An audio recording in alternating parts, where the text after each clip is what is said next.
Okay, so now that you hopefully understand why a weaker dollar could be good or bad, depending on how you look at it, here's how you can actually see this monetary order breaking down in real life. Let me show you something that's gonna blow your mind, because everything we measure is always in dollars. But if the thing that's losing value is the dollar, then what happens to our time? And this is where this monetary order starts to break. Let me show you what happens when we measure time in dollars. Because in the late 1960s, for example, the federal minimum wage was $1.40 an hour. So a 40-hour work week made about $56. Now at the gold price of that time, around $35 per ounce, that 1 week of work bought roughly 1.6 ounces of gold. Today, the federal minimum wage is obviously higher. It's $7.25 per hour.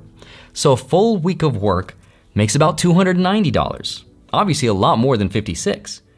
But at today's gold price of, let's assume $4,000 per ounce, just to be conservative, means that you'd need to work 22 weeks full-time just to buy that same 1.6 ounces that used to buy it in just 1 week time, right?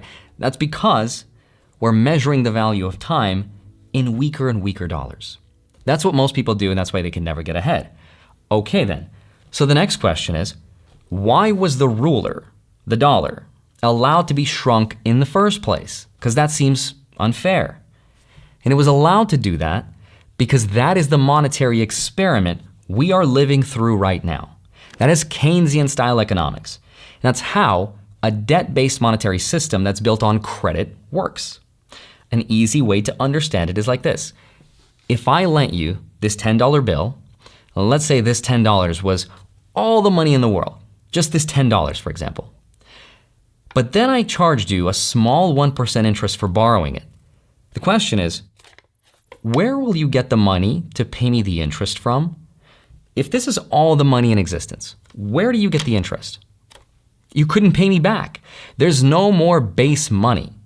So you have to expand it, right? You have to make more. Now that's an oversimplification, but the idea is that the system that's built on credit, growth, and expansion are needed for stability.